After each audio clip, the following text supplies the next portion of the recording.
Hello students, welcome to Biomentors classes online. Today we are going to discuss the next topic in our chapter moving charges and magnetism. और आज जो हम लोग अपना next topic यहां पर start करने वाले हैं वो है आपका magnetic force on current carrying conductor. Magnetic force on current carrying conductor. यहां पर आपके सामने क्या हो रहा है, एक कंडक्टर मैंने बनाया हुआ है और इसमें से मैंने करंट फ्लो किया हुआ है और इसे मैंने एक मैग्नेटिक फील्ड के अंदर में रखा हुआ है जो अंदर की तरफ डायरेक्टेड है। सो यदि मैं इसमें से इस कंडक्टर में से करंट फ्लो कराता हूं तो करंट किस प्रकार से फ्लो होता है ये बात आप जानते हैं। Let's say this is the direction of current. अब लेट्स से मतलब क्या है, देखो ये मैंने पॉजिटिव टर्मिनल लिया, ये मैंने नेगेटिव टर्मिनल लिया और पॉजिटिव और नेगेटिव लेने के पश्चात आप क्लियरली कह सकते हैं करंट इस डायरेक्शन में फ्लो होगा। तो फिर इस डायरेक्शन से क्या फ्लो हो रहा है बेटा, इसमें ये जो डायरेक्शन जो दिख रही है यहां पर, ये है बेटा आपकी इलेक्ट्रॉन्स की डायरेक्शन। भाई सिंपल सी बात है, करंट किसके कारण फ्लो होता है, करंट फ्लो होता है आपका इलेक्ट्रॉन्स के कारण। जो हम लोग बेसिकली जो कन्वेंशनली मानते हैं, कन्वेंशनली हम लोग क्या मानते हैं कि करंट की जो डायरेक्शन होती है that is opposite to the flow of electrons. जिस डायरेक्शन में आपके इलेक्ट्रॉन्स फ्लो हो रहे होंगे उसकी अपोजिट डायरेक्शन में करंट फ्लो होता है। और इसके लिए हम लोग जब करंट को सीखते हैं तो वहां पर हम लोग एक इलेक्ट्रॉन जैसा ही पार्टिकल बना लेते हैं जिसे पॉजिटिव से नेगेटिव की तरफ चलाते हैं। लेकिन यहां पर हम लोग बात कर रहे हैं सिंपल इलेक्ट्रॉनों के बारे में। तो इलेक्ट्रॉन्स जो हैं वो आपके इस डायरेक्शन से इस तरह से फ्लो हो रहे हैं और यदि इलेक्ट्रॉन यहां पे राइट टू लेफ्ट फ्लो हो रहे हैं इस कंडक्टर में तो आपका जो इलेक्ट्रिक करंट है वो लेफ्ट टू राइट यहां पर फ्लो होने वाला है। सो अब यदि यहां पर सिंपल सी बात देखी जाए तो चार्जेस आर मूविंग। भाई चार्जेस चल रहे हैं कि नहीं चल रहे हैं, तो आपने बोला बिल्कुल सही बात है। अब ये जो चार्जेस हैं इसे एक चार्ज पार्टिकल कंसीडर कीजिए इस कंडक्टर के अंदर में। यदि मैं ऐसा मानता हूं तो इस पर क्या लगेगा, एक मैग्नेटिक फोर्स। क्यों, जब कभी भी कोई चार्ज पार्टिकल एक मैग्नेटिक फील्ड में चलता है तो उस पर एक फोर्स लगता है और इस फोर्स की डायरेक्शन हम लोग किस प्रकार से निकालते हैं, ये अपना राइट हैंड पाम रूल बराबर है। अब उसके हिसाब से यदि आप देखोगे तो अब देखो यहां पर ये जानबूझ के इलेक्ट्रॉन्स लिए गए ताकि आपका कॉन्सेप्ट जहां पर कहीं किसी को गलती हुई होगी, किसी को कंफ्यूजन हुआ होगा कि चार्ज पार्टिकल में मैग्नेटिक फोर्स एफ वेक्टर बराबर Q V vector cross B vector लिखते समय कैसे लिखते हैं, कैसे लिखते हैं। तो आप बोलेंगे जिस डायरेक्शन में चार्ज पार्टिकल चल रहे हैं उस डायरेक्शन में अपने राइट हैंड को रख लीजिए and curl your fingers towards the magnetic field, then the thumb will give you the direction of magnetic force. तो अब यहां पर यदि आप देख रहे हो तो charge particles are moving in this direction. तो कई लोग सोचेंगे कि हमने ऐसे किया और मैग्नेटिक फील्ड अंदर है तो मैंने उंगलियों को अंदर की तरफ मोड़ा तो मेरा मैग्नेटिक फोर्स नीचे आ गया। लेकिन यह बात सही नहीं है। क्यों सही नहीं है, because it is a negative charge particle. और मैंने बताया कि जब आपको ये फॉर्मूला बताया गया था एफ वेक्टर बराबर Q V vector cross B vector, तो इसमें एक पॉइंट बताया गया था कि this direction is forward positively charge particle. लेकिन हमारे पास तो कभी भी नेगेटिवली चार्ज पार्टिकल कभी भी आ सकता है। तो उस केस में क्या करना है, मैंने क्या बोला, पॉजिटिव मानते हुए डायरेक्शन निकाल लीजिए, जो डायरेक्शन आएगी उसको उल्टा कर दीजिए। मतलब कैसे, अब इस केस में देखिए it is the direction of velocity of the electron. तो इलेक्ट्रॉन की वेलोसिटी इस डायरेक्शन में हो गई, मैग्नेटिक फील्ड आपका अंदर हो गया तो आपने हाथ को ऐसे घुमाया तो आपका मैग्नेटिक फोर्स ऐसा होना चाहिए था। लेकिन since it is electron which is negatively charge particle, तो मैंने क्या बोला, इसको उल्टा कर दीजिए। उल्टा कर दिया मतलब ऊपर हो जाएगा। तो इसका मतलब यह है कि इस पर लगने वाला जो मैग्नेटिक फोर्स है वो आपका ऊपर की डायरेक्शन में आएगा। किस डायरेक्शन में आएगा बेटा, magnetic force will be in the upward direction. अब सवाल जो है वो सवाल ये है कि ये फोर्स जो अपवर्ड डायरेक्शन में आपको मिल रहा है वो कितना मिल रहा है, ये हमारा सवाल है अभी के लिए। अब इसमें एक पॉइंट है जो आपको ध्यान रखना है, वो क्या है कि भाई मैं आगे चल के इस कॉन्सेप्ट को यूज करूंगा। और वो क्या है कि जब किसी करंट कैरिंग कंडक्टर को मैग्नेटिक फील्ड में रखेंगे तो उस पर कितना फोर्स लगेगा, वही है, यही चीज है। तो उस समय आपको क्या करना है कि भाई इसको देखो, मैं अभी जब कर रहा था तो कैसे कर रहा था, सोचिए। मैंने किया इलेक्ट्रॉन की डायरेक्शन अंदर की तरफ, डाउनवर्ड डायरेक्शन आ गया फोर्स, उसको मैंने उल्टा कर दिया तो ऊपर आ गया। लेकिन इसको दूसरे नजरिए से सोचूं, so it is the direction of current, it is the direction of current, अंदर की तरफ मैग्नेटिक फील्ड। तो मैंने क्या किया, ऐसे कर दिया तो अंगूठा ऊपर आ गया, so direction of magnetic force मिल गई। इस चीज को मैंने यहां पर आपको रिप्रेजेंट किया है कि आपको क्या करना है कि भैया कंडक्टर में करंट जिस डायरेक्शन में फ्लो हो रहा है उस डायरेक्शन को आप वेलोसिटी की डायरेक्शन मान लीजिए, और मैग्नेटिक फील्ड के अंदर डायरेक्शन में आप अपनी उंगलियों को कर्व कर दीजिए, और आपको मैग्नेटिक फोर्स की डायरेक्शन इस थंब से मिल जाएगी, जो हमें आगे चल के काम आने वाला है। क्लियर रहेगा क्या? कोई परेशानी इसमें? ओके।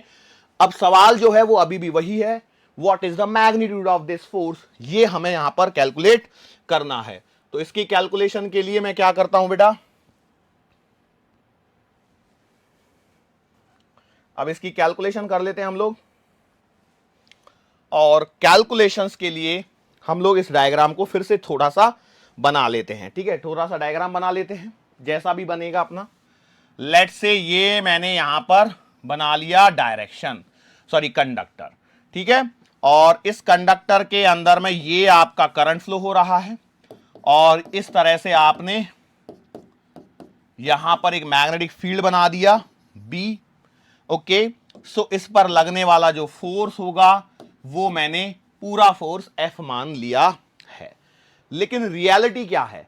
रियलिटी ये है कि इसके अंदर में बहुत सारे ऐसे इलेक्ट्रॉन्स क्या हो रहे होंगे, चल रहे होंगे, तो हम लोगों को उस पर्टिकुलर चार्ज पार्टिकल के लिए हम लोग फॉर्मूला लिख सकते हैं।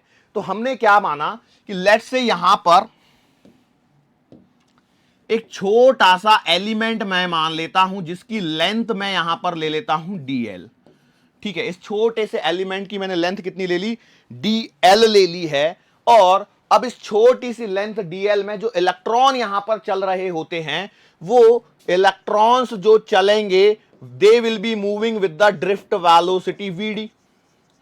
इलेक्ट्रिक करंट चैप्टर याद होना चाहिए, current electricity drift velocity vd से चल रहे होंगे, जिसे मैं वेक्टर मान सकता हूं, यस और नो।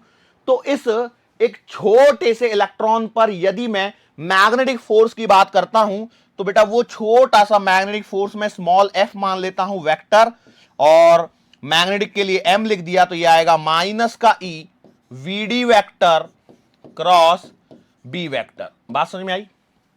क्यों ऐसे कर दिया मैंने? क्यों, देखो ड्रिफ्ट वेलोसिटी इस डायरेक्शन में है, और चार्ज को मैंने माइनस के साइन के साथ में यूज किया है, क्योंकि मैं जानता हूं कि भैया मैग्नेटिक फोर्स का फॉर्मूला जब हम लोग एफ एम बराबर लिखते हैं वेक्टर में, तो Q V vector cross B vector लिखते हैं, और इसके अंदर में जो चार्ज रखा जाता है, जो चार्ज आपका लिखा जाता है, वो along with साइन लिखा जाता है। ये बात मैं आपको बता चुका हूं, यदि किसी ने नोट डाउन नहीं करी हो तो अभी फिर से मौका मिला है आपको, उस चीज को आप नोट डाउन करके रख लीजिए। ठीक है, नाउ अब हम लोग क्या करते हैं, मैं बात करना चाहता हूं इस छोटे से सेगमेंट के ऊपर जिसकी लेंथ मैंने यहां पर dl मानी है। छोटी सी लेंथ मैंने यहां पर क्या मानी है, dl मानी है। तो मैं आपसे पूछता हूं कि भैया इस छोटे से एलिमेंट पर जो मैंने यहां पर माना है, इस पर यदि मैं एक छोटा सा फोर्स dfm मान लेता हूं, तो इस छोटे से फोर्स dfm की वैल्यू कितनी आएगी, दैट इज माय क्वेश्चन। तो भाई हम सिंपल सी बात करेंगे, वो कैसे करेंगे, देखो एक सिंपल सी बात, भाई जितने भी इसके अंदर में चार्ज पार्टिकल होंगे सब पे इसी डायरेक्शन में फोर्स लगेगा, यस और नो। तो इसके अंदर में जितने भी छोटे छोटे पार्टिकल्स होंगे उन सब पर भी इधर में ही फोर्स लगेगा। मतलब मैं इसे यहां पर लेके आता हूं, तो देखो इसको छोटे से को मैंने थोड़ा सा लंबा कर दिया है, और देखिए क्या हो रहा है, यहां पर यदि एक इलेक्ट्रॉन है इस इधर में फोर्स, यहां पर एक इलेक्ट्रॉन है इधर में फोर्स, यहां पर एक इलेक्ट्रॉन है इधर में फोर्स, यहां पर एक इलेक्ट्रॉन है इधर में फोर्स, यहां पर एक इलेक्ट्रॉन है इधर में फोर्स, भाई सबका फोर्स ऊपर है कि नहीं है, यस। तो मैंने क्या किया है, इन सब को कंबाइन करके इस छोटे से एलिमेंट को जिसकी लेंथ dl है, इस पर एक छोटा सा फोर्स dfm वेक्टर कंसीडर कर लिया है। कितना कंसीडर कर लिया है, dfm। अब ये dfm की वैल्यू कितनी आएगी, तो मैं बोलूंगा भाई देखो dfm vector will be equals to what, number of forces into magnitude of one force. बोलो ये बात समझ में आई, यस और नो? तो मैंने बोला सही बात है। अब एक बात बताओ, यहां पर नंबर ऑफ फोर्सेस कहां से निकालोगे, तो बेटा number of forces will be equals to number of electrons, या फिर मैं कह सकता हूं चार्ज पार्टिकल्स। बोलो यस और नो, बिल्कुल सही बात है। सो नंबर ऑफ इलेक्ट्रॉन्स मैं यहां पर कैसे निकालूंगा, तो भैया देखो नंबर ऑफ इलेक्ट्रॉन्स जो लिखे जाएंगे वो लिखे जाएंगे कितने, NaDl। कैसे लिखा सर, स्मॉल n, याद करो नंबर ऑफ चार्ज पार्टिकल्स पर यूनिट वॉल्यूम इनटू वॉल्यूम। भाई आपको यदि करंट इलेक्ट्रिसिटी याद है तो इसमें आपने याद करो स्मॉल m का मतलब क्या हुआ करता था, नंबर ऑफ चार्ज्ड पार्टिकल्स पर यूनिट वॉल्यूम। ऐसा कुछ टर्मिनोलॉजी पढ़ा है कि नहीं पढ़ा है आपने, नंबर ऑफ चार्ज पार्टिकल्स पर यूनिट वॉल्यूम। ए क्या है, ए है आपका area of cross section, area of cross section, और डीएल क्या है यहां पर, डीएल है length of conductor, length of conductor जो मैंने यहां पर कंसीडर करी हुई है। तो अब इन सबको पुट करने के पश्चात आपके पास में जो डीएफएम आएगा उसकी वैल्यू जरा यहां पर आप मुझे लिख के बताइए फटाफट से। तो आप लिखेंगे डी एफ वेक्टर एम बराबर एन ए डी एल बराबर है, ये तो आपने क्या लिख दिया, number of forces into magnitude of one force जिसे मैंने माना था एफ स्मॉल एम वेक्टर। ठीक है, अरे बोलो यहां तक किसी को कोई परेशानी हुई क्या, आई डोंट थिंक सो कि यहां तक किसी को कोई परेशानी होनी चाहिए। अब यहां पर एफ एम वेक्टर की वैल्यू को मैं यदि पुट करता हूं तो I can say that it implies D F vector M बराबर N A D L into minus का E V D vector cross B vector. बोलो सही है या गलत है, आपने बोला सही बात है।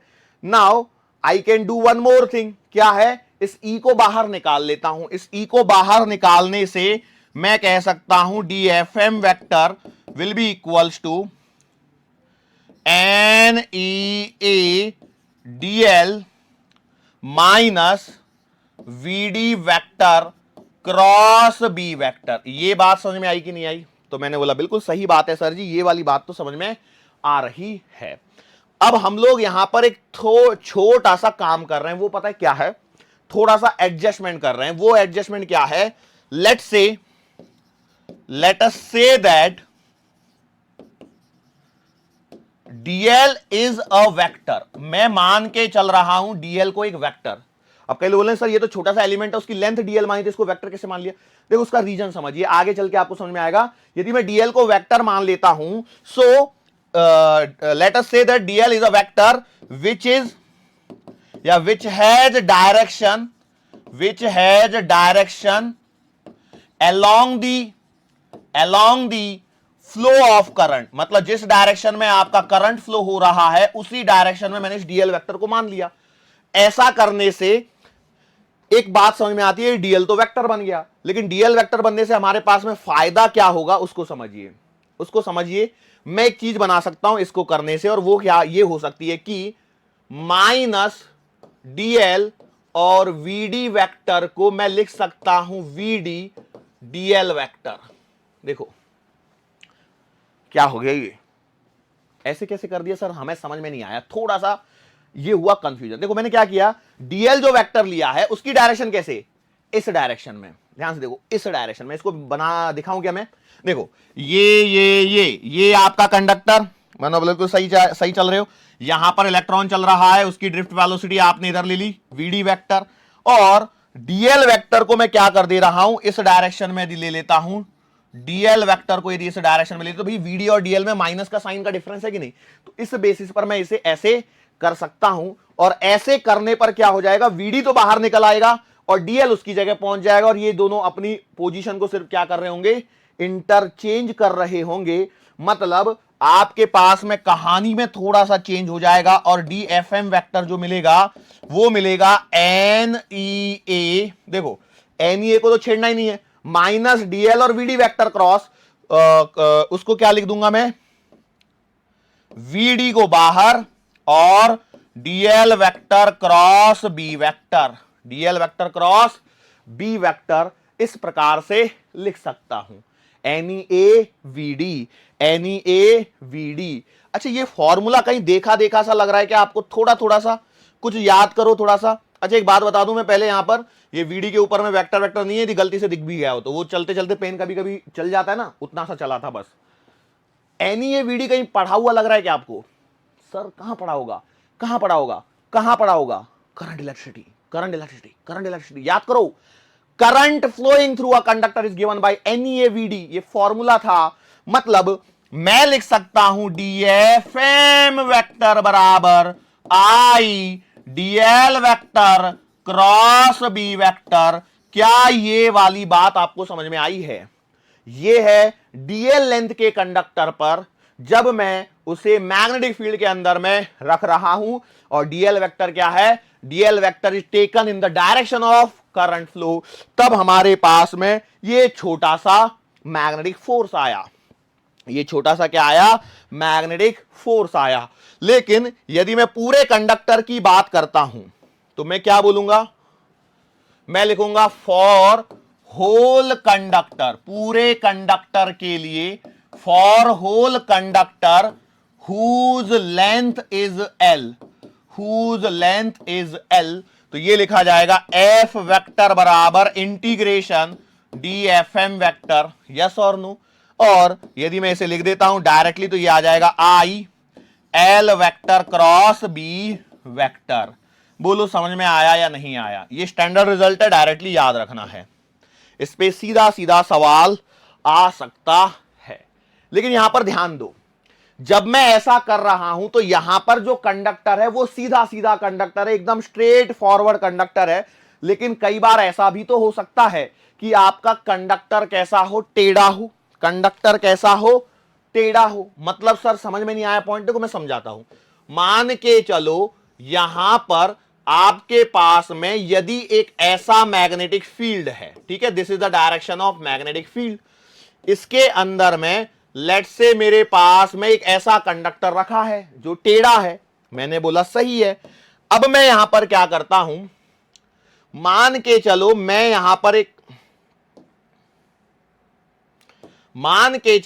यहां पर एक छोटा सा एलिमेंट लेता हूं जो है एंगल थीटा पर, और इसमें इसी डायरेक्शन में I करंट फ्लो हो रहा है, तो क्या ये DL वेक्टर ऐसे आएगा? अरे बोलो आएगा या नहीं आएगा? तो आपने बोला सर आएगा, तो कुछ इसी प्रकार से। ओके, तो इस छोटे से एलिमेंट पर जो छोटा सा मैग्नेटिक फोर्स लगेगा वो आप लिखोगे I DL vector cross B vector. बोलो सही है क्या? अरे यस और नो? तो आपने बोला सही है। चलो इसको यदि मैं थोड़ा सा सॉल्व करता हूं तो ये आपको मिलेगा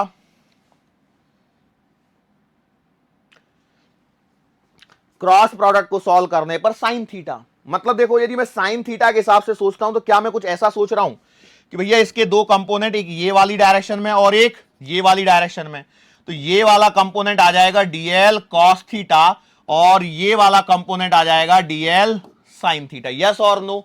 आपने बोला बिल्कुल सही बात है। एक DL cos थीटा इस डायरेक्शन में जो which is in the direction of magnetic field, और एक अपवर्ड डायरेक्शन में जो आएगा DL sin थीटा, यस और नो? आपने बोला सर ये बात तो ठीक ठीक सी लग रही है पर अभी तक हजम नहीं हो रही है, तो दो दो कंपोनेंट आएंगे फिर सॉल्व कैसे करेंगे? समझिए जरा, थोड़ा सा समझ लेते हैं।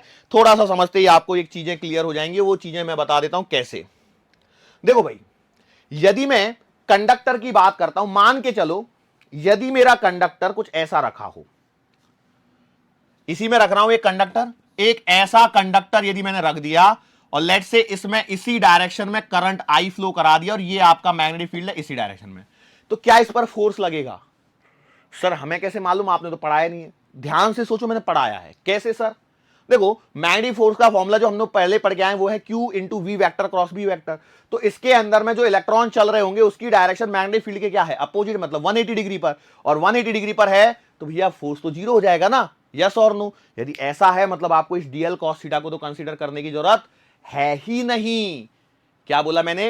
इस DL cos थीटा को कंसीडर करने की जरूरत है ही नहीं। तो फिर हम लोग यहां पर सीधा सीधा चलाएंगे और वो कुछ इस प्रकार से चलेगा कि हम लोग यहां पर इस वाले कंपोनेंट को सिर्फ कंसीडर करेंगे। तो भाई हम लोग सीधा चाहें तो फोर्स को लिख सकता हूं FM वेक्टर बराबर DL क्रॉस B, तो है साइन थीटा वाला कंपोनेंट आ जाएगा, तो मैं इसे लिख देता हूं, और कुछ थोड़ा सा यहां पर देखिए B I D L sine theta, सही है क्या? आगे पीछे लिख दिया क्योंकि अब तो मैग्नीट्यूड पे आ गया, B I D L sine theta, और ये आपका डी एफ एम वेक्टर, और इंटीग्रेशन करूंगा तो क्या करूंगा, मैं इसे कंप्लीट लेंथ पे जाऊंगा। लेकिन यहां पर ध्यान दो, यहां पर जब हम लोग लिखेंगे पूरे कंडक्टर पर, जब मुझे फोर्स लिखना रहेगा, ध्यान से सुनना, पूरे कंडक्टर पर यदि मुझे फोर्स लिखना रहेगा तो मैं क्या करूंगा, तो पूरे कंडक्टर पर यदि मैं फोर्स लिखूंगा तो मैं इसे लिखूंगा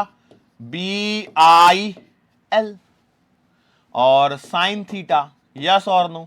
अब ये एल साइन थीटा मतलब यार ये लेंथ वगैरह कहां से निकालूं, ये तो परेशानी में अटक रहा हूं मैं बार बार। तो इसका एक सिंपल सा तरीका है, और वो तरीका ये है कि भैया यहां पर आपको कुछ नहीं करना होता है, इनिशियल पॉइंट से लेकर के फाइनल पॉइंट को जोड़ दीजिए, तभी तो वेक्टर बनेगा। भाई यहां पर जो आप लिख रहे थे वो डीएल वेक्टर लिख रहे थे, नहीं लिखते? तो वेक्टर वेक्टर है मतलब डिस्टेंस नहीं डिस्प्लेसमेंट के बारे में सोचो, वेक्टर है तो डिस्टेंस नहीं डिस्प्लेसमेंट के बारे में सोचो। काइनेमैटिक्स को रिकॉल करो, for a smaller distance, distance और डिस्प्लेसमेंट तो सेम हो जाएंगे, बट जब डिस्टेंस बड़ी हो जाती है तो डिस्टेंस और डिस्प्लेसमेंट समान नहीं रहते, वो बदल जाते हैं। तो हम लोगों को उसी कॉन्सेप्ट को यहां पर लगाना है कि भैया स्पीड सॉरी, जब मैं बात कर रहा हूं तो डिस्टेंस के हिसाब से नहीं सोच सकता क्योंकि वेक्टर है, तो मुझे डिस्प्लेसमेंट के हिसाब से सोचना पड़ेगा।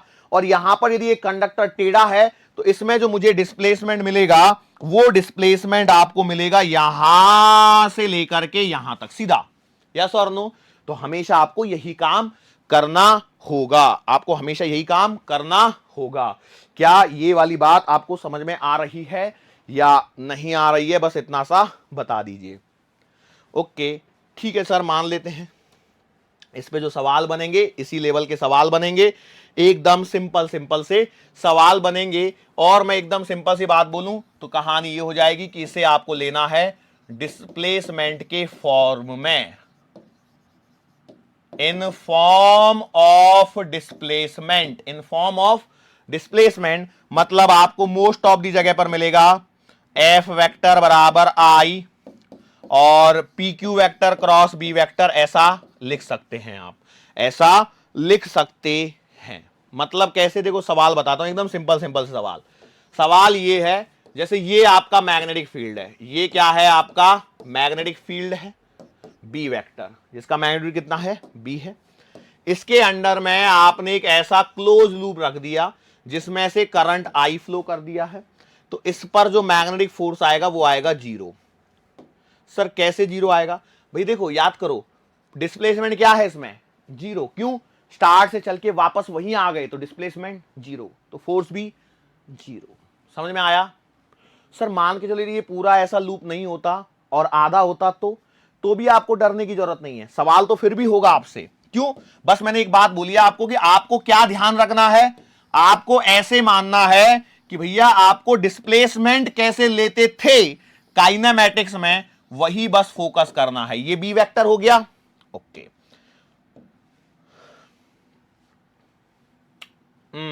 थोड़ा सा यहां पर हम लोग ये कर बैठे, एक काम करना पड़ेगा, चलो कोई बात नहीं, इसको मैं मिटा लेता हूं। देखो कैसे कर रहा हूं मैं, मान के चलो आपके पास में कहीं इस प्रकार से मैग्नेटिक फील्ड है, ठीक है, आपके पास में कहीं इस प्रकार से एक मैग्नेटिक फील्ड है और इस मैग्नेटिक फील्ड के अंदर में एक सर्कुलर लूप रखा है जिसमें से आई करंट फ्लो हो रही है और इसकी रेडियस आर है। सवाल को ध्यान से सुनिए, मैं लिखूं क्या सवाल को? सर लिख दोगे थोड़ा तो मदद मिलेगी। A semi circular loop, a semi-circular loop of radius r is kept in uniform magnetic field B. Current I is flowing, find magnetic force, ठीक है, ये सवाल है। फाइंड एमएफ, म्यूचुअल फंड नहीं, मैग्नेटिक फोर्स। बोलो कैसे करना है, फोर्स भी बताना है और उसकी डायरेक्शन भी बतानी है, दोनों काम आपको करने में कुछ नहीं करूंगा। बोलो कैसे करना है? आपको कुछ नहीं करना है, देखो सिंपल सी बात, मैंने आपको क्या बताया, बी आई एल पे फोकस कीजिए और एल क्या लिखना है आपको, डिस्प्लेसमेंट की तरह सोचना है। किसकी तरह सोचना है, डिस्प्लेसमेंट की तरह। तो देखो आपका करंट ऐसे जा रहा है, आपका करंट ऐसे जा रहा है, मतलब सही बात है। अब मैग्नेटिक फील्ड किधर होगा, अंदर है। फोर्स कैसे लगेगा, तो आप कहीं पर भी जाके देखो, जैसे यहां पे किया आपने तो फोर्स इधर लगेगा, यहां पर ऐसे करेगा, यहां पर ऐसे लगेगा, यहां पर ऐसे लगेगा, यहां पर ऐसे लगेगा, यहां पर ऐसे लगेगा, बराबर है। मतलब देखो इस जगह यदि मैं फोर्स की बात करता हूं तो यहां पर फोर्स ऐसे लग रहा होगा, यहां पर फोर्स ऐसे, फिर ऐसे, फिर ऐसे, फिर ऐसे, फिर ऐसे, फिर ऐसे, फिर ऐसे, फिर ऐसे, फिर ऐसे, फिर ऐसे, ऐसे, ऐसे, यस और नो, देख लो, है ना। तो अब यहां पर क्या होंगे, कॉर्नर कॉर्नर वाले तो कट जाएंगे, लेकिन हर फोर्स के लिए एक ये वाला कंपोनेंट, एक ये वाला कंपोनेंट, बस लास्ट के कॉर्नर को छोड़ दीजिए, लेकिन हर फोर्स के लिए एक ये और एक ये, इसके बराबर सामने देखो ऐसे ही कंपोनेंट बनेंगे, यस और नो, सब में यही होगा कि नहीं होगा। कंपोनेंट पे फोकस कीजिए, अरे भाई कोई भी ले लीजिए जो भी आपको उचित लगे। लो मैं मान के चलता हूं, मान चलो मैंने इसको हटाया, इसको हटाया, थोड़ा सा जगह खाली बना लेता हूं अभी, जगह खाली बनाने, खाली जगह बनाने उत्तरी,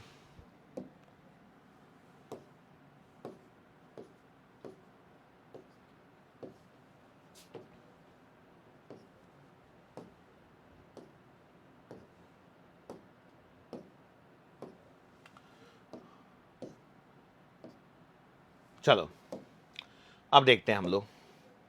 देखो ये एक मैग्नेटिक फील्ड का एक ले लिया, देखो मैंने क्या बोला, यहां पर लगने वाला फोर्स ऐसे लगेगा, यस और नो, आपने बोला सही बात है। और इसके बराबर सामने यदि मैं लूंगा कंपोनेंट तो इस पर मैग्नेटिक फोर्स ऐसे लगेगा, यस और नो। अब इसमें यदि मैं बात करता हूं तो यदि यहां पर एंगल थीटा है तो यहां पर भी एंगल थीटा ही लगेगा। इसके दो कंपोनेंट, एक इस डायरेक्शन में और एक इस डायरेक्शन में, तो इसके भी दो कंपोनेंट, एक इस डायरेक्शन में और एक इस डायरेक्शन में। ये सवाल पूछे जा सकते हैं डायरेक्टली आपको, इसलिए मैं बता रहा हूं। ओके, ये वाला कंपोनेंट मान लीजिए एफ कॉस थीटा, तो ये वाला भी कितना आएगा, एफ कॉस थीटा। बोलो सही है कि गलत है, आपने बोला बिल्कुल सही है। क्या ये वाला एफ कॉस थीटा और ये वाला एफ कॉस थीटा एक दूसरे को कैंसिल करेंगे, बिल्कुल करेंगे। तो बचेंगे कौन से, एफ साइन थीटा वाला ऊपर का और एफ साइन थीटा वाला ऊपर का, यही बचेंगे, यस और नो। तो बस अब आपका काम हो गया, आपका जो मैग्नेटिक फोर्स आएगा वो आएगा बी आई और एल साइन थीटा। मतलब एल साइन थीटा को मैंने बोला है आपको थिंक लाइक अ डिस्प्लेसमेंट, तो भैया यहां से लेकर के यहां तक का डिस्प्लेसमेंट कितना है, 2r। तो आप लिखोगे 2r, मतलब फोर्स का आंसर आएगा 2BIR या 2IBR, जो भी लिखना है। ये सवाल है, बोलो क्या सवाल सिंपल था सर, सवाल तो सिंपल था, सवाल तो सिंपल था।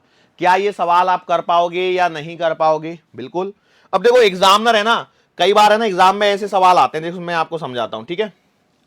लेट से पूरे पर यहां से लेकर के यहां तक पूरे में मैग्नेटिक फील्ड फैला हुआ है, ठीक है। मैं ज्यादा क्रॉस नहीं बना रहा हूं, लेकिन इतने बना रहा हूं जाकि आप समझ जाएं सफिशिएंट कि पूरे इसमें क्या है, मैग्नेटिक फील्ड है और वो बोर्ड के अंदर है, ठीक है। अब एक सवाल है मेरे पास में, सवाल को देखो, ये सवालों को जरा ध्यान से समझिए। एक यहां पर कंडक्टर है और इसमें से मान के चलो ये 2I करंट आ रहा है, ठीक है। इसमें से क्या हो रहा है, 2I करंट आ रहा है, बात समझ में आई। एक कंडक्टर यहां पर ऐसे दिया है, अब देखो कई बार ऐसे करते हैं, ऐसे और ऐसे, और यहां पर जॉइंट नहीं है, देखो थोड़ा सा स्पेस छोड़ा जाता है, भले आपको यहां पर ऐसा लग रहा होगा स्पेस नहीं दिख रहा है, लेकिन मैं आपको बता दूं, उसने देखो ऐसे देगा 2I और इधर में बताएगा I और इधर में बताएगा I, इधर में I बता दिया, मतलब ये लूप डेफिनेटली जॉइंट नहीं है। अब इन दोनों सवालों में आपको बताना है फोर्स कितना आएगा, ठीक है। ऐसा भी कर सकता है वो कि उसमें भी लाइन खींच खींच के दे देते, लेकिन देते नहीं है। तो जनरली देखो इसका तो फोर्स 0 आएगा, क्यों, डिस्प्लेसमेंट 0 थोड़ी देर पहले किया था। इसमें क्या करोगे, तो इसमें क्लियर सी बात है, थोड़ी सी बुद्धि लगाई तो देखो ऊपर वाले पर फोर्स लगेगा 2BIR, मैंने अभी देखा था सर, इसको जरूर देख लेना। देखो यहां पर देखो, इस जगह फोर्स ऊपर, यहां नीचे वाले पर देखो तो इस पर भी फोर्स लगेगा और वो ऊपर ही लगेगा, और ये वाला भी लगेगा 2BIR। मतलब जो यहां पर फोर्स आएगा टोटल वो आएगा 4BIR। ये एक और सवाल हो गया, मैंने आपके लिए बता दिया। क्या इन सवालों को आप कर पाओगे या नहीं कर पाओगे? इसमें 4BIR, उसमें 2BIR, ये था डायरेक्शन ऑफ फोर्स जो मैंने यहां पर आपको समझाने की कोशिश करी मेरे साइड से। ओके, चलो अब हम लोग धीरे धीरे, देखो एकदम धीरे धीरे स्लोली स्लोली आगे बढ़ रहे हैं, और स्लोली स्लोली आगे बढ़ते बढ़ते अब हम लोग यहां पर मूविंग चार्जेस के मैग्नेटिक फील्ड पर कंपैरिजन करेंगे, क्योंकि उसके बाद में हमारा जो है वो मूविंग चार्जेस के बीच का फोर्स और आने वाला है। तो मूविंग चार्जेस के बीच में फोर्स तो सर हम पढ़ चुके हैं इलेक्ट्रोस्टैटिक्स में, यस इलेक्ट्रोस्टैटिक्स में पढ़ लिया है, लेकिन उसके अलावा मैग्नेटिक फोर्स भी तो हो सकता है भाई। यदि कोई चार्ज पार्टिकल चल रहा है तो वो एक मैग्नेटिक फील्ड प्रोड्यूस करता है, यस और नो भाई? Charge particle at rest produces an electric field, but the charge particle in motion produces magnetic field. तो उस समय हम लोग कैसे करेंगे उसकी तरफ हम लोग आगे बढ़ रहे हैं, ठीक है? सो थोड़ा सा ध्यान दीजिए यहां पर मैं क्या बोल रहा हूं। लेट्स से हमारे पास में एक चार्ज पार्टिकल है Q, तो उसके कारण इलेक्ट्रिक फील्ड कितना लिखोगे? तो electric field due to Q, बोलो क्या लिखोगे? तो सर जी हम तो जानते हैं E बराबर 1/4πε0 Q/r²। ये कहां से लेके आए सर? ये हम लोगों ने सीखा, पहले कूलाम्स लॉ सीखा, कूलाम्स लॉ से हम लोगों ने दो चार्जेस के बीच का फोर्स सीखा, और उस फोर्स से हम लोगों ने इलेक्ट्रिक फील्ड की डेफिनेशन बनाई, और वो डेफिनेशन कुछ इस तरह से बनाई कि जब किसी चार्ज पार्टिकल को कहीं रखा जाता है तो वो एक इलेक्ट्रिक फील्ड प्रोड्यूस करता है, और उस इलेक्ट्रिक फील्ड का मैग्नीट्यूड कैसे निकाला जाता है? तो उसके लिए हम लोग एक यूनिट पॉजिटिव टेस्ट चार्ज लेके आते हैं, और यूनिट पॉजिटिव टेस्ट चार्ज को किसी चार्ज से r डिस्टेंस पर रखने पर जो फोर्स वो unit positive test charge experience करता है, उस मैग्नीट्यूड को हम लोग क्या बोलते हैं? Electric field due to charge Q। Electric field due to charge Q हम लोग कहते हैं। क्या ये बात सही है भाई? What is the definition of electric field intensity due to a charge point, due to a point charge Q at a distance r? यही होता है कि नहीं होता है? तो आपने बोला सर मैग्नीट्यूड वाइज तो सही है, यदि मैं इसे वेक्टर के फॉर्मेट में यदि मैं लिखने की कोशिश करता हूं तो मैं कुछ एक काम करते हैं, इसको स्मॉल r मान लीजिए, तो हम लोग लिख सकते हैं E वेक्टर बराबर 1/4πε0, ये बन जाता है Q/RQ और R वेक्टर, ठीक है? Q/RQ और R वेक्टर, और डायरेक्शन के बारे में हम लोग पहले से ही जानते हैं। बिल्कुल सिमिलर वे में यदि ये चार्ज पार्टिकल रेस्ट पर हो तब भी इलेक्ट्रिक फील्ड इतना ही आएगा, और let's say if the charge particle is moving with the velocity v, मैंने बोला let's say if the charge particle of charge Q is moving with the velocity v, then it will produce a magnetic field, yes or no? मैं बोला बिल्कुल सही बात है। तो हमने बोला कि if charged, एसी चल तो रहा है ना यार, चल तो रहा है, if charge particle of charge Q is moving with velocity v, मेरे को एसी थोड़ा सा और ठंडा करना पड़ेगा, वेलोसिटी v वेक्टर, देन क्या करेंगे बेटा? It will produce magnetic field भी। तो मैं बात करता हूं यदि मैग्नेटिक फील्ड की, तो बिल्कुल सिमिलर वे में ही रखना है, ऑलमोस्ट सिमिलर ही आएगा, लेकिन यहां पर थोड़ा सा चेंजेस होंगे, उसको जरा देखिए। वो क्या है? जो मैग्नेटिक फील्ड लिखा जाएगा किसी भी चार्ज पार्टिकल Q के कारण जो v वेलोसिटी से चल रहा है, तो उसकी वैल्यू आएगी, देखो जैसे यहां पर 1/4πε0 आता है, वैसे यहां पर आता है μ0/4π। ये कांस्टेंट, इसके डेरिवेशन आपको सिलेबस में नहीं है, डायरेक्ट फॉर्मूला याद होना चाहिए, यदि सवाल बना तो डायरेक्टली बन जाएगा, नहीं तो नहीं बनेगा, ठीक है?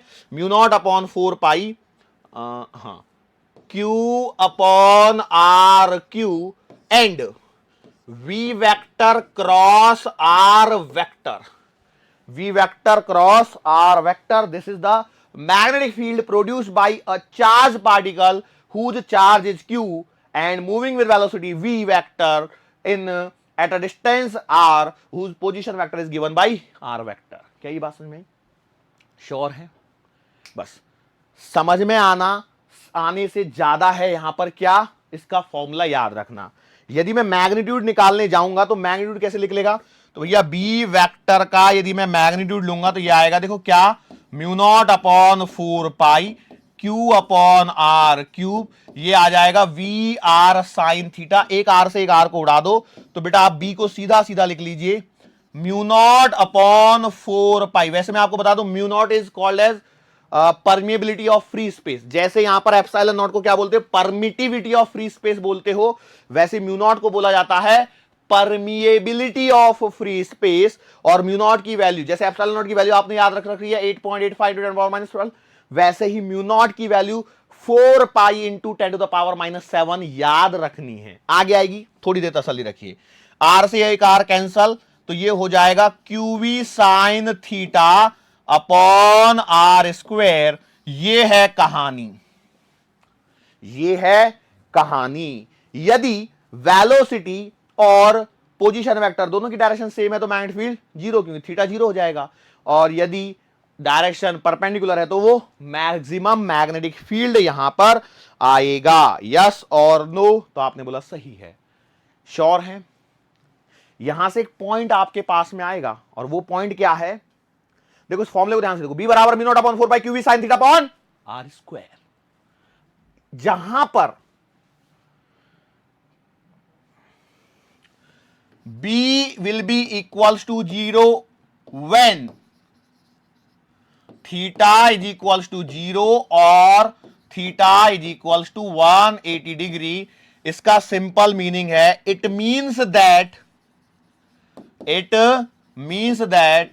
the path on which, वो मार्ग जिस पर इलेक्ट्रॉन या फिर मैं बोलूं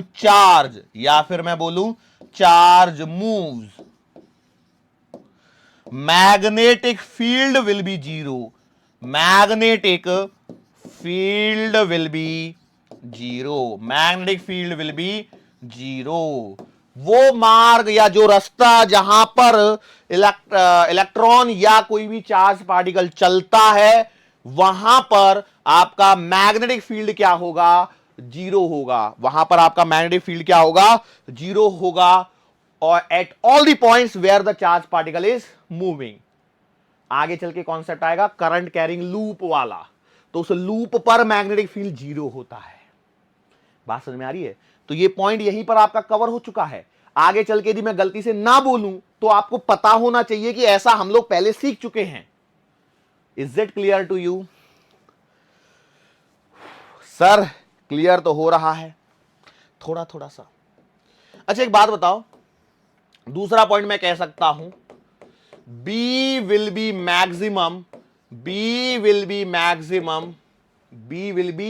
मैक्सिमम। कहां मैक्सिमम होगा? जहां पर आपका V और R क्या है, परपेंडिकुलर हैं। यस और नो? तो मैंने बोला बिल्कुल सही है। मतलब कैसे लिखूं मैं इसको, B will be maximum when theta is equals to 90 degree. Theta क्या है आपका, 90 डिग्री है। या चार्ज पार्टिकल यदि ऐसे चल रहा है तो उसके परपेंडिकुलर डायरेक्शन में आपका मैग्नेटिक फील्ड क्या मिलेगा, आपको मैक्सिमम मिलेगा। यस और नो? तो आपने बोला बिल्कुल सही बात है। यस और नो? एक और पॉइंट, और वो ये है, यहीं से निकाल रहा हूं मैं, कुछ नया नहीं कर रहा हूं। थर्ड पॉइंट वो ये है कि जैसे मान के चलो ये है आपके चार्ज पार्टिकल की डायरेक्शन। अब बाहर मान लो या अंदर मान लो, तो उससे आर दूरी पर यदि आप एक सर्कल ड्रॉ कर लेते हो तो इन सारे पॉइंट्स पर मैग्नेटिक फील्ड क्या रहेगा, सेम। इसे अपनी अपनी लैंग्वेज में लिखना। मैं क्या समझा रहा हूं वो समझ में आया? मैंने बोला कि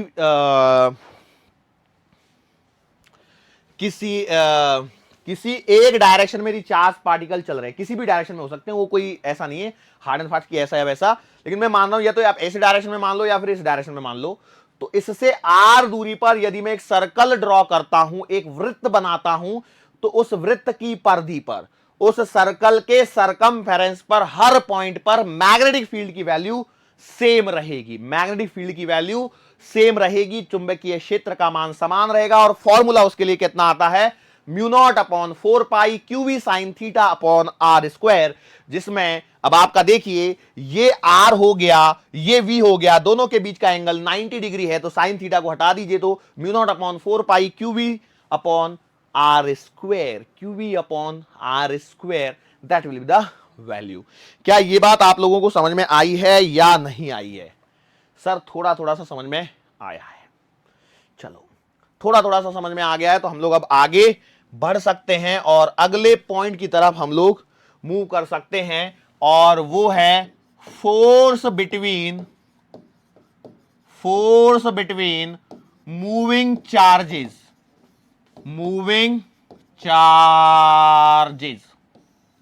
मतलब सर कहना क्या चाहते हो, यही समझ में नहीं आया हमारे पास। देखो समझाता हूं। लेट्स से यहां पर मेरे पास में एक चार्ज है जिसका नाम है Q1। लेट्स से यहां पर मेरे पास में एक चार्ज है Q2।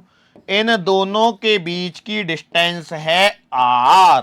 इन दोनों के बीच की डिस्टेंस कितनी है? Small r। ओके, तो इन दोनों के बीच में अभी कौन कौन से फोर्सेस लग रहे हैं?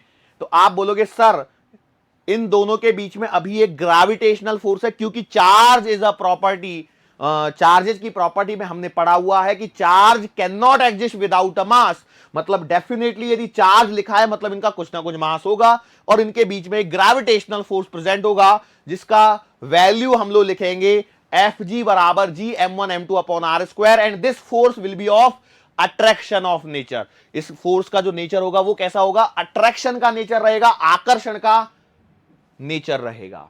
बराबर है। सिंस मैंने यहां पे चार्जेस के साइन नहीं दिए, मतलब ये बात अंडरस्टूड है, और ये क्या अंडरस्टूड है कि both the charges are positive in nature, तो इनके बीच में एक इलेक्ट्रोस्टैटिक फोर्स भी एग्जिस्ट करेगा, और वो इलेक्ट्रोस्टैटिक फोर्स कितना आएगा? एफ बराबर के Q1 Q2 upon R square. Yes और नो? तो आपने बोला सही बात है, तो एक काम कर लेता हूं, मैं इलेक्ट्रोस्टैटिक फोर्स को तो लिख लेता हूं 1/4 pi epsilon naught Q1 Q2 upon R square. ठीक है, मैग्नीट्यूड खेल रहे हैं हम लोग अभी तो। ओके, लेट्स से हम लोग यहां पर एक थोड़ा सा पॉइंट कंसीडर करते हैं, और वो कंसीडर क्या करते हैं कि मैंने माना it is moving with the velocity v1 vector and it is moving with the velocity v2 vector. बोलो यस और नो? ओके, अब ऐसा मानने के पश्चात यहां पर एक पॉइंट आ जाता है। क्या? since both the charges are moving, it simply means they will produce a magnetic field of itself। ये अपना एक मैग्नेटिक फील्ड क्या करेंगे? प्रोड्यूस करेंगे। ओके सर जी, कैसे करेंगे? तो जरा देखिए।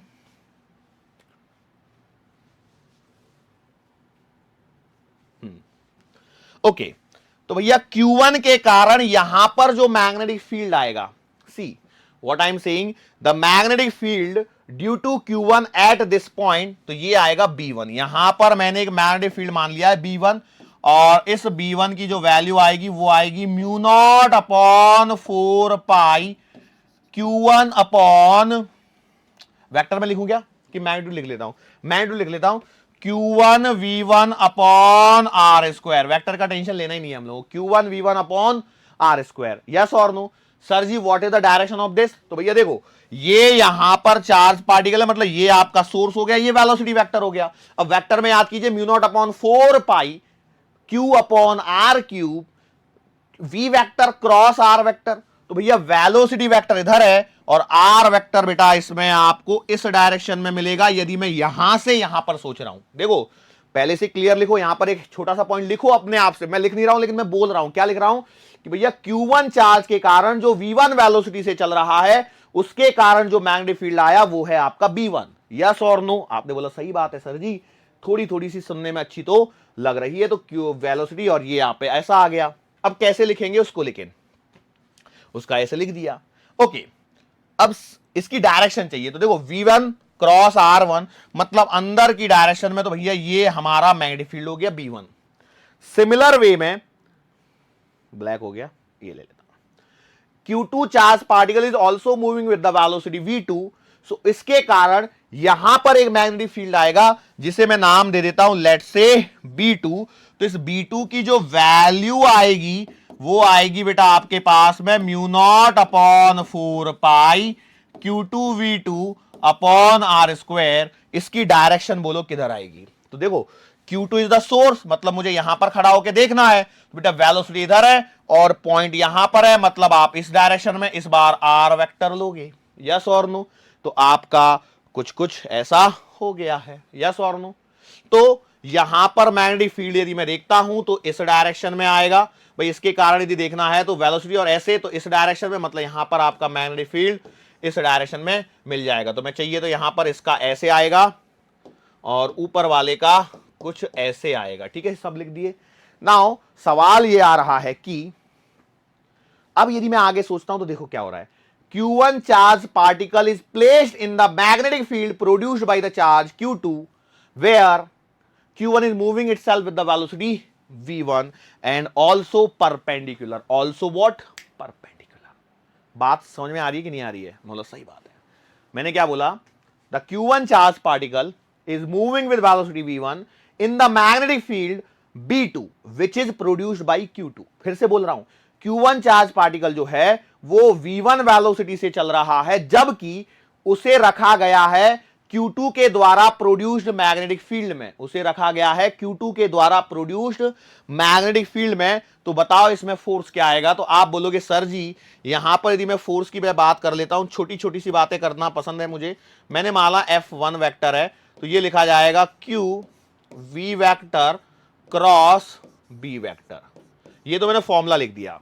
लेकिन किस पर फोर्स की बात कर रहे हो, क्या बात कर रहे हो, उनको देखिए। तो हमारे पास दो दो चीजें हैं, Q1 वाला इसके मैग्नेटिक फील्ड में और Q2 वाला इसके मैग्नेटिक फील्ड में। तो जिसको मन करे आप उसे लिख सकते हो। लेट्स से यदि मैं Q2 चार्ज पार्टिकल की बात करता हूं तो Q2 के बारे में क्या लिखूंगा?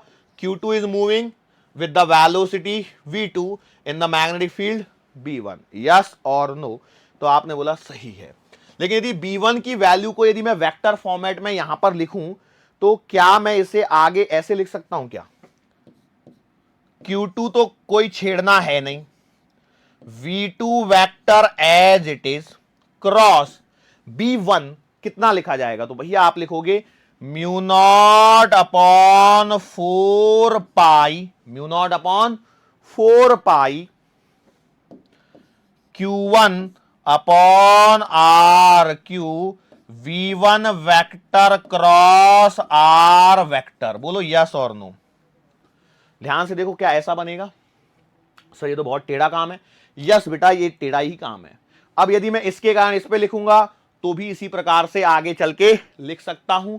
और फोर्सेज आप देख सकते हो कि भैया देखो ये V2 इसमें है तो इस पे फोर्स इधर आएगा, Q1 इसमें है तो बेटा इस पर फोर्स इधर आएगा, मतलब बोथ आर अट्रैक्टिंग। ध्यान से सुनो क्या बोल रहा हूं मैं। मैग्नेटिक फील्ड लिख चुका हूं, अब मैं फोर्स का वेक्टर में तो ऐसे नोटेशन लिख दिया, लेकिन ये मेरे लिए थोड़ा सा कॉम्प्लिकेटेड हो जाता है। मेरे लिए मतलब मैं आपके लिए बात कर रहा हूं कि एज अ स्टूडेंट ये लगता है कॉम्प्लिकेटेड, तो हम लोग क्या करते हैं, हम लोग बोलते हैं इसको भाड़ में जाने दो, हम सिंपल सा काम कर लेते हैं। क्या? म्यू नॉट अपॉन 4 पाई, बोलो Q1 Q2 yes V1 V2 upon R square, it is the magnitude of force. और ये फोर्स कैसा होगा? तो भैया आप देखिए कैसा हो रहा है। यदि इस चार्ज पार्टिकल पे बात करो तो ये इस वाले मैग्नेटिक फील्ड में है जो बाहर की तरफ है, तो भैया वेलोसिटी और मैग्नेटिक फील्ड बाहर, तो फोर्स इधर लगेगा, मतलब यहां पर लगने वाला मैग्नेटिक फोर्स इधर है। ऐसे इसको देखोगे तो वेलोसिटी इधर, मैग्नेटिक फील्ड अंदर, तो इस पे फोर्स इधर लग रहा है, मतलब कहां गया, इसमें फोर्स की डायरेक्शन भी सेम है। ठीक है, सो यहां से आपको एक बात समझ में आएगी, this force is a force of attraction. तो ठीक है, ये आपसे सवाल पूछा जाता है, ये सीधा सीधा सवाल पूछा जाता है, सीधा सीधा आपको सॉल्व करना होता है। कर पाओगे या नहीं कर पाओगे? So this is the magnetic force of attraction. सवाल को देखो, सुन लीजिए यहां पर। सर ये तो टॉपिक बहुत डिफिकल्ट लगा। Q1 moving with V1, Q2 moving with V2 eight a distance R, eight a distance R, इन दोनों की डायरेक्शन ऐसे ही ले रहा हूं, सेम डायरेक्शन में है, तो भैया इनके बीच में फोर्स ऑफ अट्रैक्शन आएगा और उसकी वैल्यू आएगी mu naught upon 4 pi Q1 Q2 V1 V2 upon R square. बोलो सही है, यस और नो। और ये फोर्स कैसा है? अट्रैक्शन का। लेकिन यदि अब देखो यहां से आप एक बात समझ जाइए, यदि डायरेक्शन बदल दूंगा तो फोर्स कैसा हो जाएगा? रिपल्शन का फोर्स हो जाएगा, यस और नो। तो ये सिंपल सी बात है, if V1 and V2 are in same direction, then क्या होगा, अट्रैक्शन होगा। तब क्या होगा, attraction.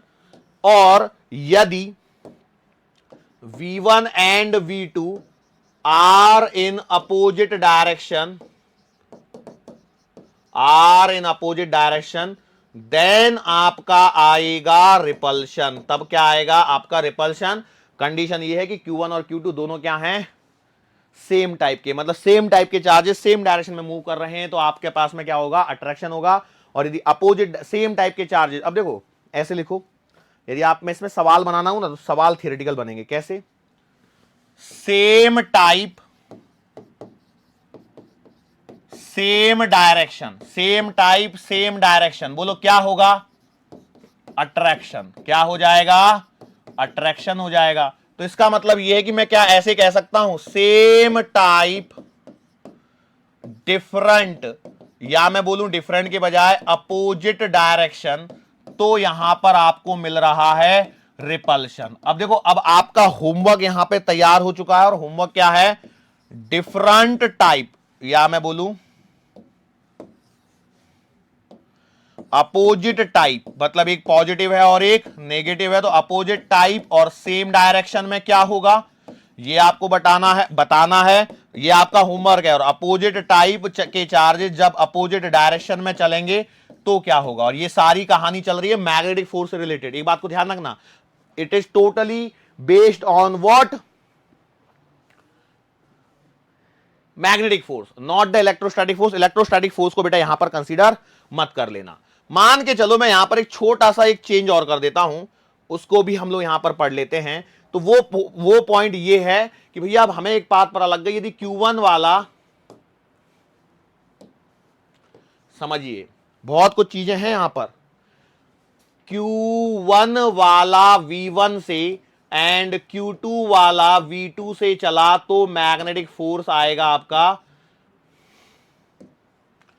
Mu naught upon 4 pi Q1 Q2 V1 V2 upon R square. इसको मैं जरा सिंप्लीफाई कर रहा हूं, और सिंप्लीफाई ये कर रहा हूं कि लेट से हमारे पास में इनकी वेलोसिटी को मैं सेम मान के, यदि मैं सेम मान लेता हूं तो FM को मैं लिख सकता हूं mu naught upon 4 pi Q1 Q2 upon R square और V स्क्वायर। मान सकता हूं कि नहीं मान सकता, बिल्कुल सही है। नाउ ये है आपका मैग्नेटिक फोर्स। ये कौन सा है, magnetic force. Now let's talk about the electrostatic force. तो इलेक्ट्रोस्टैटिक फोर्स में आप क्या बोलोगे कि भैया Q1 Q2 दोनों सेम स्पीड से चल रहे हैं, तो बेटा इलेक्ट्रोस्टैटिक फोर्स आ जाएगा कितना, 1 अपॉन 4 पाई epsilon naught Q1 Q2 upon R square. Distance बेटा R है, ठीक है, डिस्टेंस को नहीं भूलना है, डिस्टेंस कितनी है, R है। अब मैं इन दोनों का ले लेता हूं रेशो। अब इन दोनों का क्या ले लेता हूं, रेशो। तो रेशो लेने पर देखिए क्या मिलता है, F M upon F E. Ratio लीजिए क्या होगा, Q1 Q2 upon R square, तो कटना ही है, कटना है, ठीक है, चाहे किसी को भी ऊपर नीचे रख लो। अच्छा 4 पाई भी कटेगा, मैंने लिखा एफ एम ऊपर, तो यहां पर मिलेगा mu naught V square upon, अच्छा ये इसके नीचे है तो ये भी ऊपर चला जाएगा, तो मतलब epsilon naught mu naught V square मुझे यहां पर मिलने वाला है। F M upon F E into epsilon naught mu naught upon V, sorry क्या बोल दिया मैंने, F M upon F E बराबर epsilon naught mu naught V square यहां पर मिल रहा है। अब देखो, अब क्या है, हमने एक छोटा सा टॉपिक है जो नहीं पढ़ा है, और वो है इलेक्ट्रोमैग्नेटिक वेव्स। अब कई लोग बोलेंगे सर इलेक्ट्रोमैग्नेटिक वेव्स पढ़ कैसे लेंगे, हम तो अभी मूविंग चार्ज है मैग्नेटिज्म में। लेकिन फिर भी जिन लोगों को याद होगा ठीक है, जिनको याद नहीं है वो मैं बता दूं, C बराबर होता है under the root of 1 upon mu naught epsilon naught. C का मतलब क्या है, स्पीड ऑफ लाइट। मतलब मैं लिख सकता हूं it implies C square can be written as 1 upon mu naught epsilon naught. ठीक है, ये एक पॉइंट होता है जो आगे चल के आपको इलेक्ट्रोमैग्नेटिक वेव्स में समझ में आएगा, लेकिन अभी के लिए याद रख लीजिए C बराबर under root 1 by mu naught epsilon naught, C square 1 by mu naught epsilon naught. Sir इसका क्या कहना चाहते हो, इससे मैं ये कहना चाहता हूं कि भैया म्यू नॉट एप्सिलॉन नॉट की जगह मैं 1 बाई C स्क्वायर लिख सकता हूं क्या, ये याद रखने वाला पॉइंट है। Directly C represents what, speed of light. C represents what, speed of light. ठीक है, चलो, सो मेरे पास में बन क्या जाएगा, मेरे पास में बन जाएगा Fm अपॉन Fe बराबर V square upon C square बन जाएगा। यस और नो? तो मैंने बोला बिल्कुल सही बात है। सो इफ यदि आपके चार्ज पार्टिकल v यदि c से छोटा है, यदि आपके charge particle speed of light से कम स्पीड से चलेंगे तो आपका Fm जो है वो आपका Fe से छोटा आएगा और काफी छोटा आएगा। It is also an important result. और ये छोटा मतलब छोटा नहीं, काफी छोटा आएगा। Fm will be less than Fe। तो इसके कारण हम लोग जब इलेक्ट्रोस्टैटिक फोर्स को कंसीडर करेंगे तो मैग्नेटिक फोर्स को कंसीडर करने की जरूरत नहीं है। जैसे हम लोग इलेक्ट्रोस्टैटिक फोर्स और ग्रेविटेशनल फोर्स को भी जब देखते हैं तो हम लोग इलेक्ट्रोस्टैटिक्स के सवालों में ग्रेविटेशनल फोर्स को ऑलमोस्ट नेग्लेक्ट मानते हुए चलते क्योंकि वो बहुत छोटा आता है। वैसे ही मैग्नेटिक फोर्स और इलेक्ट्रोस्टैटिक फोर्स के अंदर में भी यही कहानी होता है कि इलेक्ट्रोस्टैटिक फोर्स का नेचर बड़ा है और मैग्नेटिक फोर्स क्या है, छोटा है। और सिंस ऐसा है तो हम लोग पाते हैं कि दो जब पॉजिटिव चार्जेस होते हैं जो r डिस्टेंस पर हैं तो हमें रिपल्शन ही सिर्फ देखने को मिलता है। Even though there is attraction because of magnetic force, but magnetic force is very small compare to the electrostatic force. यार यहां पे देखो ना, v बहुत छोटा है कि नहीं c से। अरे आपका जब चार्ज पार्टिकल चलाओगे तो कितने स्पीड से चला रहे होगे? स्पीड ऑफ लाइट से नहीं चला पाते हैं हम लोग।